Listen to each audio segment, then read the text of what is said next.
Hello everybody and welcome to Ancient Insight. Please subscribe now to get the latest ancient history news, archaeology and other interesting research around the world. Without much ado, let's get to it.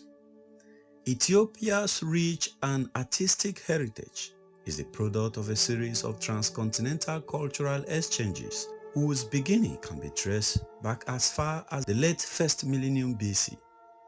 At this time, South Arabian immigrants began to arrive in the Ethiopian highlands from across the Red Sea, bringing with them a belief in diverse gods, a system of writing, and a tradition of monumental stone buildings that would profoundly influence the region's architectural and religious traditions.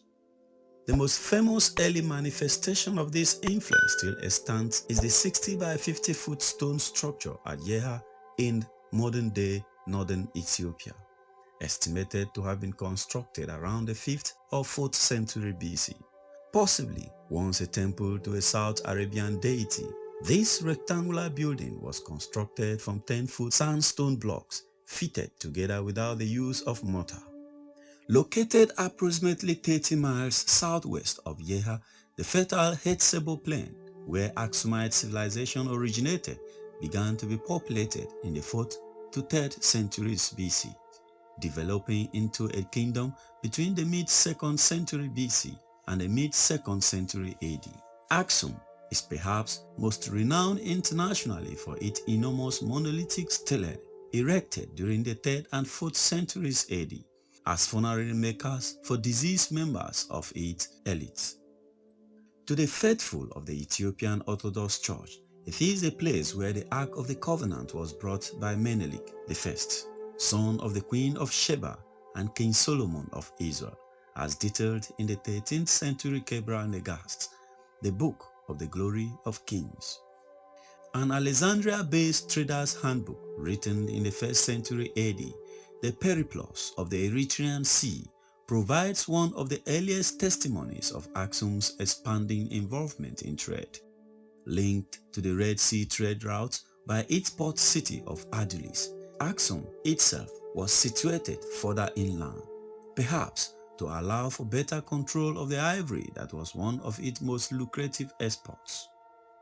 Axumite ties through Adulis to the Red Sea would remain vital to the kingdom throughout its history, a factor that contributed to Aksum's decline in the 7th century when increasing Muslim dominance of the region cut off access to international trade. The mining of Axumite coin begins in the 3rd century AD, and from this point on, it is possible to date the individual reigns of Axumite royalty.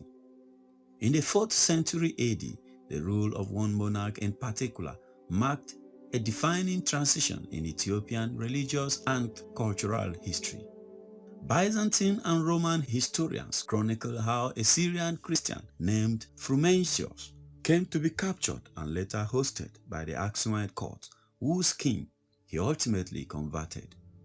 Following his conversion, King Ezana, who reigned between 320 to 350, had the crescent and disk of South Arabian polytheism removed from his coins and replaced with a Christian cross. Christianity was originally limited to Aksum's royal elite. In the later 5th century, it was spread to the general populace through missionaries fleeing into Ethiopia from the Eastern Roman Empire.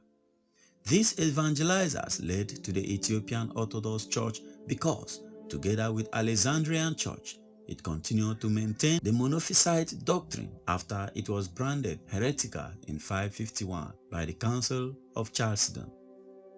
The dispute over monophysitism was doctrinally concerned with a disagreement over the nature of Christ's status as both God and man.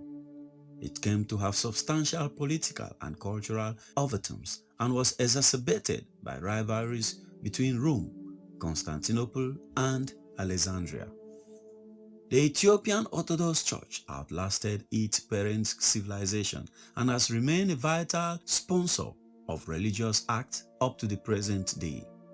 Some of the most renowned Ethiopian Christian acts post-dating the Axumite period are the rock-cut churches of Lalibela and finely painted illuminated manuscript that can still be found. If you find this video very interesting and want to learn more about our ancient past or the latest archaeological finds, kindly click on the playlist display here for more revealing content. Don't forget to subscribe and enable all notifications so you will be the first to know when we post new videos. Like, share and engage with us in comment section. Thank you very much for watching. See you next time.